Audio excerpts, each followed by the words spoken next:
decrease in the onboarding process, because if people at the organization are happy about being there, if they're motivated to want to be there, if they feel like it's a good place to be, then that's going to just decrease the amount of time for the onboarding process, because hopefully more people will buy in and help with that process.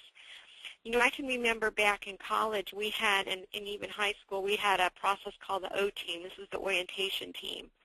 And what they were doing was orienting the new folks that came into the school in terms of, you know, just what the culture of the organization was, help them feel comfortable in those first 2 or 3 days when they were the new kid on the block.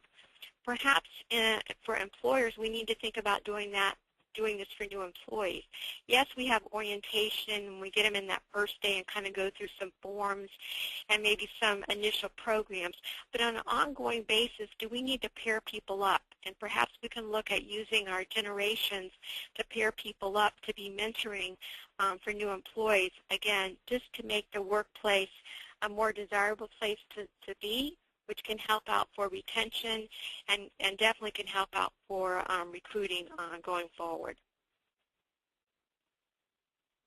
The types of employees, we have the aging workforce. In 2010, the 35 to 40-year-old group will decline by 10%. The 45 to 55-year-old group is going to grow by 21%. And the 55 to 64-year-old group will expand by 52%. Now, we knew that the 45 to 55-year-old groups would grow. What we are surprised about in 2010 is that the 55 to 64-year-old group is expanding as much as it is. You know, everything that we read tended to say that the 55 to 64-year-old group would expand between 40 and 45%. But because of the fact that people are delaying retirement and they're staying in the workplace longer, this group has expanded. So from a corporate standpoint going forward, we have people that have been with the organization perhaps choosing to stay with that organization longer, which is going to impact maybe some of our benefit programs, maybe some of our retirement programs.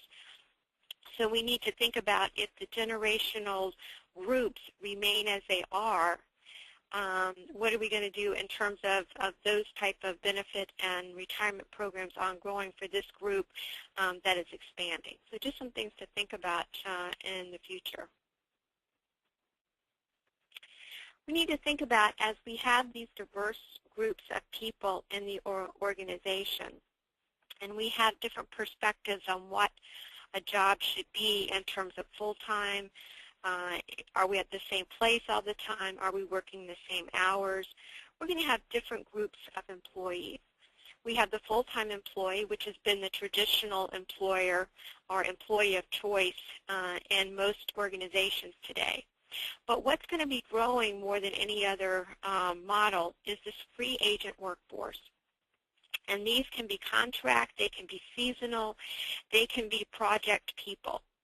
Now, part of this free agent workforce is growing because of the downsizing, and there's a lot of people that are out of work and looking to pick up something maybe on a contract basis. But there are also people that are gravitating towards this free agent workforce because it works for them, because they are looking at a work-life balance, and this free agent workforce works for them to work maybe not full-time all the time, but maybe full-time for a while, maybe on a project. Maybe they're more seasonal. Maybe this is retirees that a free agent workforce is going to supplement their retirement. Maybe it's college students and high school students that are looking to get in the workforce, and this free agent workforce looks for them. But and the other thing is, there's a lot of people that have decided that full-time employment with one employer just doesn't work for them anymore. So this free agent concept, where they may be a person that is working maybe full-time, but maybe not full-time for one employer. So they could be brokering their services out through a number of employers throughout the year, and these are going to be the workforce that gets 1099. They will not be an employee as such with a W-2, but they will be a 1099 type of a person in the workforce today. Part-time workers, again, these are people that want to be full-time or want to be part-time because that works for them. Some part-time workers are actually there because they can't get full-time work, and if they could get full-time work, they would choose to work 40 hours. So as we look to the future of our workforce, we have the traditional full-time worker and the part-time worker, but I think this free agent workforce is going to continue to evolve and expand, and I think for employers, they just need to figure out how they can use this free agent workforce to their advantage. And again, it could be people that they hire seasonally on an ongoing basis every season. But we really need to explore this because it could be a win-win for both the employer as well as the free agent worker. Because of the differences in our worker model, we need to see about the outcome for employers. What is this going to mean to you in terms of compensation and benefit programs, as well as the messaging and delivering methods, as well as differing management practices? Let me go to my notes here.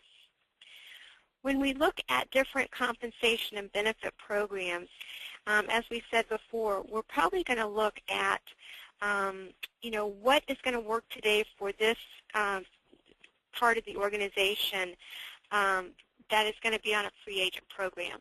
What are we going to do in terms of how we pay them? Is it going to be on a contract basis? Is there going to be an hourly basis?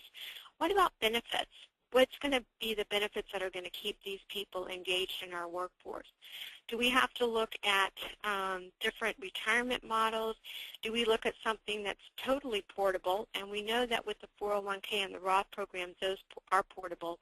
But for those people that have defined benefit plans as opposed to defined contribution plans, can we make those benefits somewhat portable? How about in terms of benefit programs, health care? That's the big benefit that's being debated today in the Congress. Well, what about that going forward? There's a lot of people 3 or 4 years ago or 5 years ago that would have retired at that time because we hadn't seen the economy go bust. But what was happening was the cost of their health care was just escalating, and they didn't feel at that time that they could really come out of the workforce because of that. Well, depending on what happens in the government, if that goes through for some new health benefit type programs, we may see people staying in the workforce longer just because they need to hang on for good health care benefits until perhaps they reach 65. But as we look at benefit programs and health care programs in general, what do we need to do for our workforce in terms of getting them to buy in to be part of the solution? Are we going to continue to have programs that look at, what employees can control in terms of exercise, in terms of diet, in terms of smoking, in terms of some screening programs that will help them in terms of being part of the process?